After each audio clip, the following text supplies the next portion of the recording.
On termine cette édition avec Alexis Beuglin. Bonjour. Vous êtes directeur des opérations Crypcool. C'est une filiale de aucoffre.com. Aujourd'hui, on va s'intéresser à la déclaration d'impôt 2025 avec cette question. Comment on fait pour déclarer ses cryptos ? Alors, pour déclarer ces cryptos, c'est relativement simple, mais avec quelques subtilités. La première chose à savoir, c'est qu'il n'y a pas en fait de choses à déclarer à partir du moment où on a simplement acheté ou qu'on détient des cryptos, tant qu'on n'a pas vendu. D'accord. Avec la simple subtilité que si on a acheté ces cryptos en ouvrant un compte sur une plateforme étrangère, il faut simplement déclarer cette plateforme à l'administration fiscale au travers du formulaire 3916 bis, au risque d'avoir certaines sanctions si on ne le fait pas. Donc il y a des amendes qui sont prévues en cas d'omission, 750 € par compte et 125 € par omission ou inexactitude, avec une majoration possible pour les comptes qui contiennent plus de 50 000 € en équivalent d'actifs. Ok, donc on va revenir sur les règles déjà pour mettre bien les choses au clair. Donc les plus-values, elles sont exonérées d'impôts jusqu'à combien ? Alors, il y a une exonération qui est prévue pour les cessions annuelles de 305 €. D'accord. Au-delà, tout était imposable. Et à bien noter que c'est une exonération sur le montant des cessions. Donc si on cède 306 € avec 1 € de plus-value, en théorie, cet euro est imposable. Ok.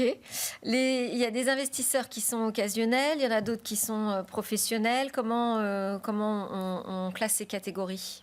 Alors la catégorie, en fait, va vraiment dépendre de la façon dans laquelle on investit. La plus simple et la plus évidente, on va dire, c'est la professionnelle au travers d'une personne morale. Là, c'est la fiscalité des entreprises qui s'applique.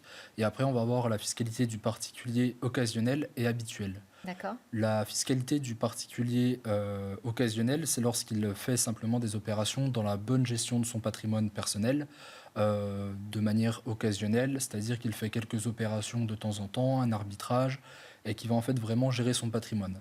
L'investisseur à titre habituel, c'est un investisseur qui va rentrer dans une démarche quasi professionnelle de ses investissements et qui va par exemple faire du trading de manière active, qui va utiliser des outils financiers relativement avancés. Et là, il va avoir une fiscalité avec des obligations de tenue de comptabilité et ça va être imposé au BNC. D'accord. Là où, pour l'investisseur occasionnel, ça va être l'imposition sur les cessions à titre onéreux, donc sur les plus-values réalisées à hauteur de 30% sur le montant.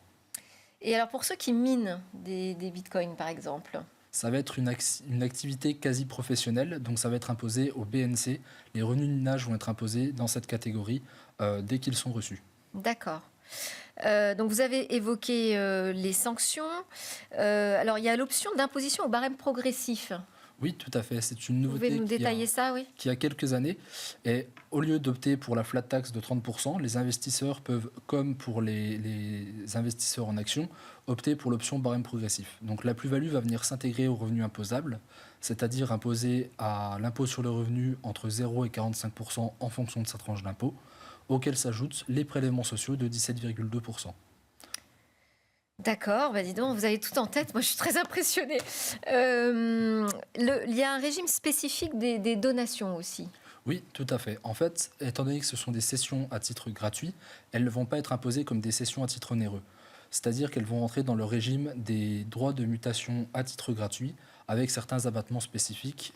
Par exemple, dans le cadre familial, un parent peut donner à son enfant jusqu'à 100 000 € sur une période de 15 ans. Oui, d'accord. Et donc en crypto, pareil. C'est ça, ça rentre vraiment dans n'importe quel actif, mais attention, c'est cumulatif, c'est pas par catégorie. Donc, le sujet, c'est comment on évalue la valeur de la donation. C'est au moment en fait simplement du transfert effectif de propriété. D'accord. On valorise les cryptos avec la cotation actuelle et c'est ça qui fait la valeur de donation. Très bien, merci beaucoup Alexis Beuglin de nous avoir éclairé sur la manière dont on doit déclarer demain nos cryptos aux impôts. Je rappelle que vous êtes le directeur des opérations de Crypcool. Merci à tous de nous avoir suivis. C'était Smartech, un Smartech un peu spécial puisqu'on a rendu hommage au génie Roland Moreno avec un grand plaisir. On se retrouve très bientôt sur la chaîne Be Smart for Change. Vous pouvez aussi nous suivre en podcast.